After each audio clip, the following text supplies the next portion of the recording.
I remember feeling super betrayed that this person that I had given 10 years of my life to had the audacity to cheat on me, to spend time with another woman, to spend our money on another woman, and to disrespect me, to allow someone else to disrespect me and them disrespect me as well. So in today's video, we're going to answer the question, why narcissists cheat and how do they get away with it? Not only do I want to answer that for you, but I want to help you to be able to shift your mindset in a way where you're going to be able to heal from that. So if you're new here, welcome. My name is Nailah Abdullah. I'm a toxic relationship coach with a background in mental health therapy, and I help women to heal, move on, and rebuild themselves from toxic or narcissistic relationships.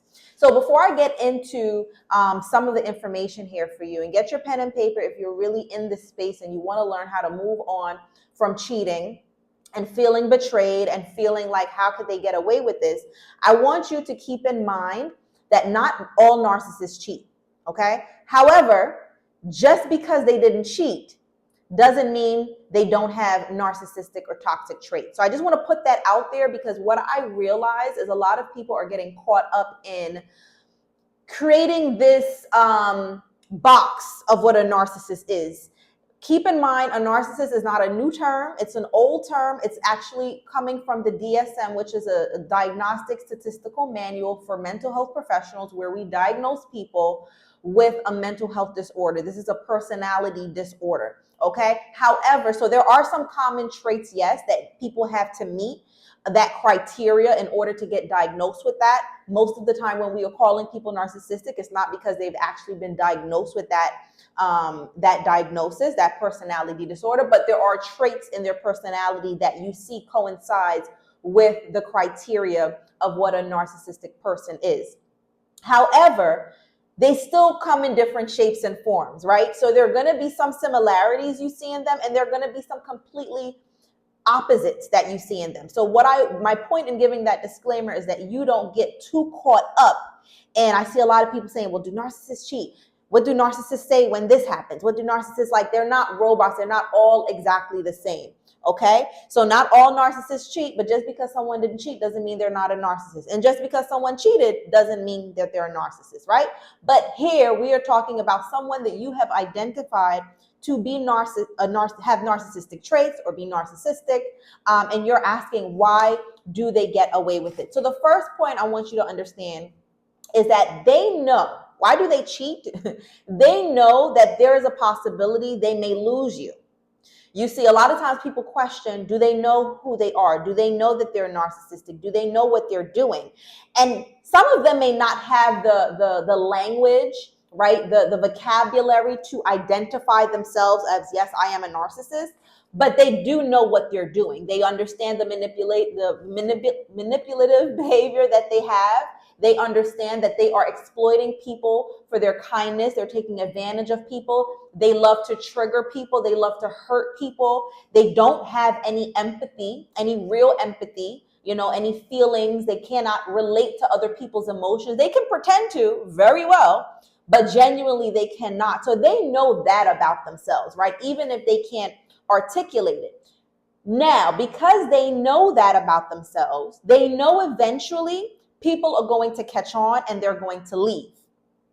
They know eventually people are going to catch on, they're going to leave, they're going to lose people. One way or another, they know they're eventually going to lose people. Either they are a bit older and they've experienced that, or even if they're younger, they already know, like, they're a bit weird. They feel entitled that people should accept their behavior, but they also know somewhere internally that this may not last, right? So they are terrified of not having supply. Supply is a term that is used to describe people that are participating in their lives, that are catering to their need for attention, any form of attention, whether it's good or bad attention, that are believing their lies, that are being triggered by them, that they can control. Whatever role you play in their life, a lot of the times you are a form of supply. You are supplying them with that need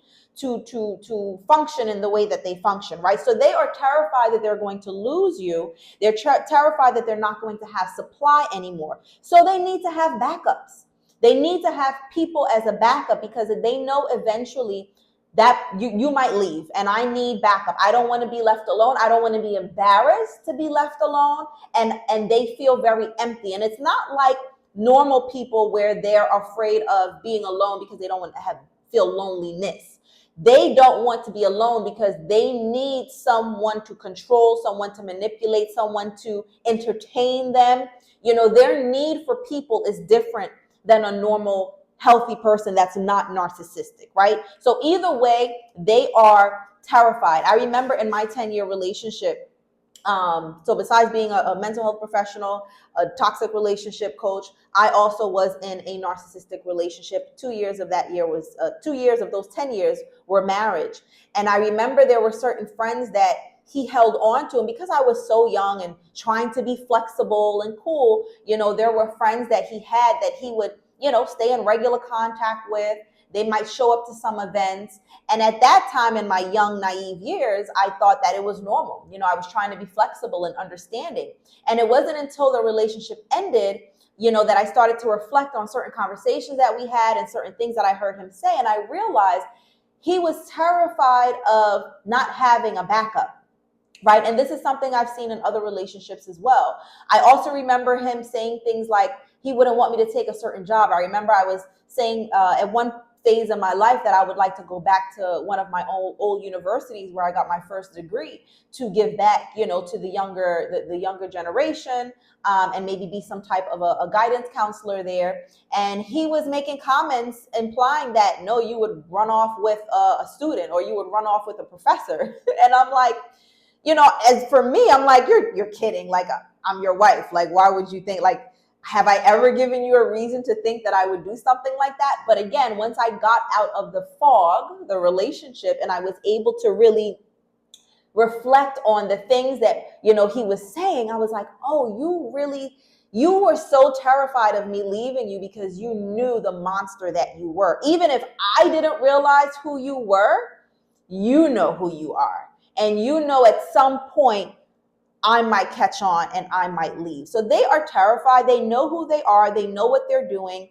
And they need to have backups to make sure that they're not without supply at any time. And let me put this side note as well. A backup, I know we're talking about cheating here, but for those of you who have children, sometimes the children can also serve as a backup. Unfortunately. Because if they can't find a romantic partner as a backup right away, or they don't have the energy to, depending on their age, sometimes the older narcissists, they don't have the energy to start a new relationship. It's too much work. So they rather target the children. Or they'll go for a romantic relationship with someone that is extremely younger than them because that is easier, right? They're getting older. They're getting more tired. It's too much work to put in effort and acting and pretending and the whole charades that they do to suck people into their demonic world.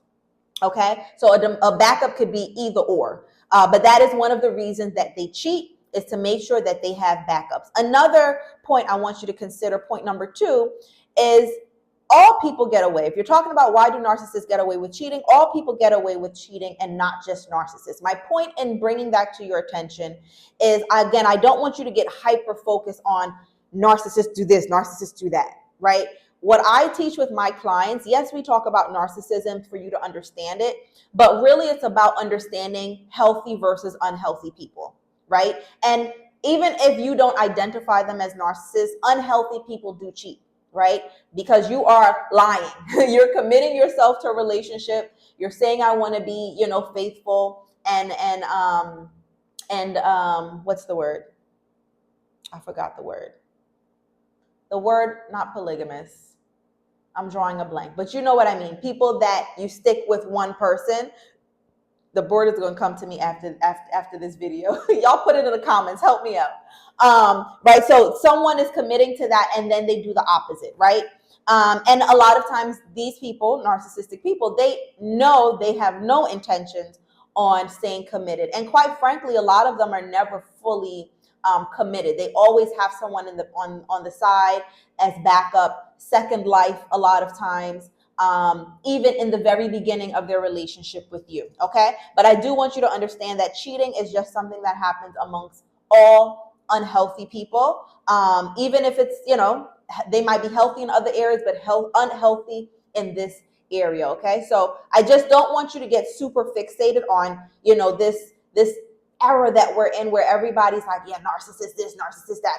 Okay, yes, there are some commonalities in narcissistic traits, but we really need to focus on, okay, what does an unhealthy relationship look like, so we know when we need to work on it or step out. Okay, the third point is why anyone gets away with it, with cheating, is that they have partners that trust them and outside women who are either lied to or have no values, right? So again, this point here is bringing it more to, we're not going to be hyper focused on narcissists, but why do people cheat in general, right? Now, with me saying the reason people cheat is because you trusted them, and the person that they cheated with either had no clue that they were in a relationship, so they were lied to, or they don't have any values and they don't mind being with someone that is in a relationship, right? Now, with that said, sometimes I see people come to me and they're like, I was too soft, I was too nice, I'm going to change. You don't have to change the fact that you trust people. You have to change the fact of selecting the right people to trust. The last thing you want to do is let this narcissistic person win and turn you into a bitter woman. Okay, because this is one of their craftiness, where they can still break you even without being in a relationship with you. Okay, so even though the relationship has ended, if you do not work on healing from this experience, and healing encompasses many different things, we'll get into that in a minute, but one of the phases of healing is making sure that you don't become someone you're not and you don't want to be. You never wanted to be an angry, bitter person. Now, anger is normal, right? But we don't want to get stuck there. But we also don't want to become bitter and have this veil over our eyes of what the world is, right? And that no one can be trusted. I trust no one. Like, these are very sick philosophies that are being put out there, especially by our modern day culture. Please do not get sucked into that. As human beings, we are meant to have companionship. We are meant to be willing to be vulnerable and trust. The difference is, if you really want to come out of this situation evolved and stronger, which was my motive, which I believe I accomplished quite well, is I want to be wiser, right? So I don't want to turn bitter and not trust, because I can't trust because all men cheat. No, I want to become wiser about who to trust. I want to be able to identify what a healthy person looks like, a person that's ready for a relationship versus not. And it doesn't make you bulletproof, that you would never experience anything again, but you want to drastically decrease the chances of you falling into a situation like that again. Okay, so with some of that information, why do narcissists cheat? And we spoke about people in general. Let's talk about Nailah now. What's the next step? Because I'm not here to give you information. For those of you who know me, I say this all the time. I'm not just here to give you information, but I want you to leave here with next steps towards your healing, right? We don't want to be stuck here. You don't want to be watching these videos on toxic and narcissistic people for the next 10 years of your life, or next even 2 years of your life, right? So first step, get your pen and paper out, ready? Give yourself space, time to feel angry. Anger is normal, okay? Feeling angry and betrayed, that's both normal. I've been there. I get it. It's normal. But don't allow yourself to get stuck there. That is the key. Don't think it can't happen. A lot of us are living by, again, another lie, a philosophical lie, a myth, that time heals all wounds. No, it does not. It's what we do in that time. And what I've seen with some women is that they expect that I'm angry. Yes, I'm angry. I feel betrayed, but I'm just going to go on with my life and move on, and it'll eventually go away. And it never goes away. It never goes away. And what actually ends up happening is that they have this mindset of all men are cheaters, I don't trust anyone, but they still end up dating because we're human beings. We're always going to crave some form of companionship, but they end up dating men without vetting them properly first because they already assume that all men are the same. So why vet them? Why take time to assess the person to see if they're right for me? Why would I take time to figure out what I want? What is best for me? Why would I take time to work on myself and heal so that I can vet the right person? None of that work is done because they are living a life with the mindset of all men are bad and all men are cheaters. So they're actually not protecting themselves. They're actually attracting the same type of men actually because they have refused to do the work because they are living a life stuck in anger, stuck in the feeling of betrayal and not trusting others. Okay, so give yourself space, time, yes, to feel angry and betrayed, but there's a time you need to say pause or stop, rather, halt, and now let me work on my healing. Let me work on my mindset. Let me work on the emotional pain, the feelings of betrayal, anger, bitterness, all of those feelings as they are guilt, embarrassment, all of those feelings that come up, which are completely normal. Let me work on that, whether it be with myself or with support from other people. Let me work on that. Let me work on my perspective on relationships so I know what I'm doing when I get back out there, and let me not just depend on time heals all wounds, because that is a lie. Okay, so give yourself space, but don't get stuck there. The next step is regain an accurate view of the world. Not all men cheat, right? I know the feeling. I remember coming out of that situation and I was asking the men in my family, like, is this it? Like, tell me the secret. Is this it? Do all men like this? And quite frankly, the men that I was asking couldn't really answer me because they had narcissistic traits themselves. That's another story for another day. But by the grace of God, going to God in prayer, He led me to see that healthy relationships do exist. Faithful men do exist, right? Even if it's not around you. And that's why it's so important to be aware and to be careful with your environment, because sometimes even the people that are closest to you that you love dearly, your friends, your family, may not be able to give you an overview, an accurate overview of the world. But sis, listen to me. I know you're angry. I know you're bitter, but not all men cheat. Not all men are not to be trusted. We're all human. We're all sinners. But not all people, men or women, make the decision, because it's a choice, to cheat. Okay? So regain an accurate view of the world. And the next step that I encourage you to take is work on your healing. Okay? Learn why you were chosen by the narcissist. It is not a coincidence. They vetted you. They searched you out. They seek you out based on your traits, and not that your traits are wrong, but some parts of you need to be shifted. So that's why it's important to understand why were you chosen. And this is not to blame you, but this is to understand that there were parts, same for me. I had to do that. I'm a smart woman. I make good decisions. How did I get here? Why did this person feel like I was the one to play these games with, to hurt like this? Right? I had to do that. That allowed me to trust myself again. That allowed me, because now I feel confident, and I understand the old Nailah and I understand the new Nailah. I know what parts I needed to shift, right? But I had to understand who I was at that season in my life that got me in there, right? And then you also want to understand, why did you stay to participate? Why did I attract this person, but why did I stay to participate in their nonsense, in their abusive behavior, right? That's really important. It's not easy. It's easier to go online and just Google narcissist and search narcissist and have a PhD in narcissism. It's harder and more confronting to now look at self and figure out, how did I end up here and why did I stay so long? But this is what you need to do. Like I said earlier, there's several components to healing.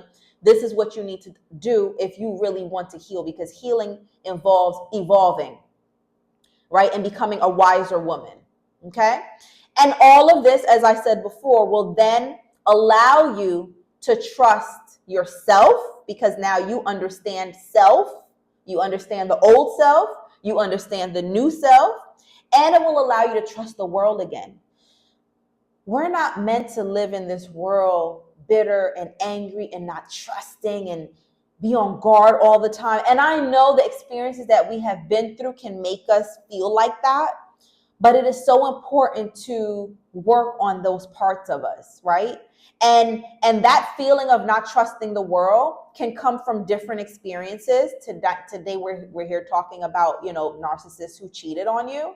But it's so unfair to you if you don't work on that. It is so unfair to you if you go through the rest of your life. And again, don't think because time has passed it's just going to dwindle away.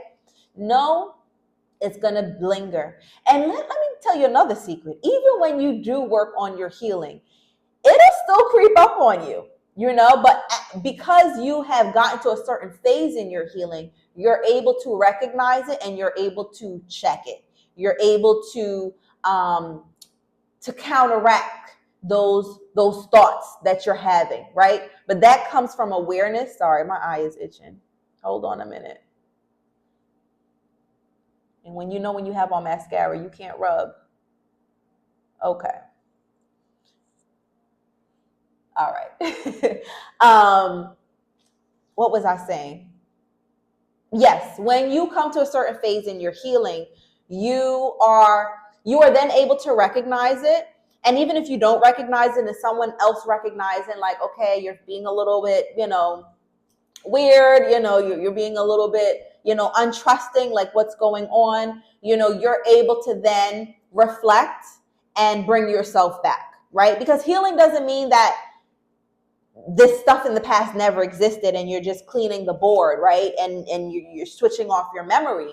It means that you are becoming wiser and you're evolving and you're able to recognize things on yourself. You're able to bring yourself back and basically not sabotage your future. Because if you don't work on those things, you are setting yourself up for failure for the future.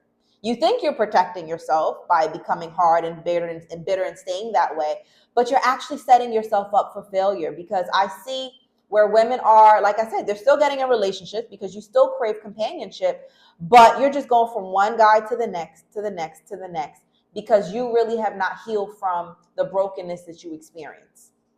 Okay? So if you want to go deeper in learning how to heal from the anger, how to heal from the betrayal, not let this be your story, where you're in the same place next year. That's how I felt. Like, I was like, I don't want to be stuck here. I don't like how this feels. I don't like to feel pain. I don't like to feel confusion. I don't like those things. I need to work on myself, and it's part of my personality. Yes. That's why I went into the mental health field, because I'm like, I want to be able to help people to move through things that they don't have to be stuck in. They think they have to be stuck, but they don't have to be stuck in.